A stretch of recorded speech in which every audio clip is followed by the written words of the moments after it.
ওঠ। বাবা বাবা আমি অনেক দূরের থেকে আইছি, শুনছি আপনার আশীর্বাদে সন্তান প্রাপ্তি হয়।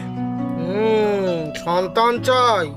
বাবা আমার বিবাহের আজ 5 বছর হতে চলেছে, কিন্তু আমি কোনো সন্তান পাইনি। আমি অনেক কষ্টে আছি বাবা।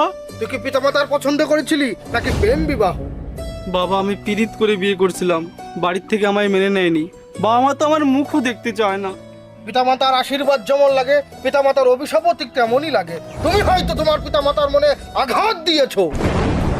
বাবা আমি অনেক ডাক্তার বৈদ্য বাটি খাইছি, কিন্তু সবাই আমার থেকে মুখ ফিরিয়ে নিয়েছে। আমি অনেক আশা নিয়ে আপনার শরণে এসেছি বাবা, আমায় ফিরিয়ে দেবেন না। রিল্যাক্স। তোর ওয়াইফকে ডাক, আমি এই শিকড় তোর ওয়াইফের হাতে তুলে দেবো, তোর মনস্কামনা পূর্ণ হবে। দাও বাবা। না তোমাকে না, তোমার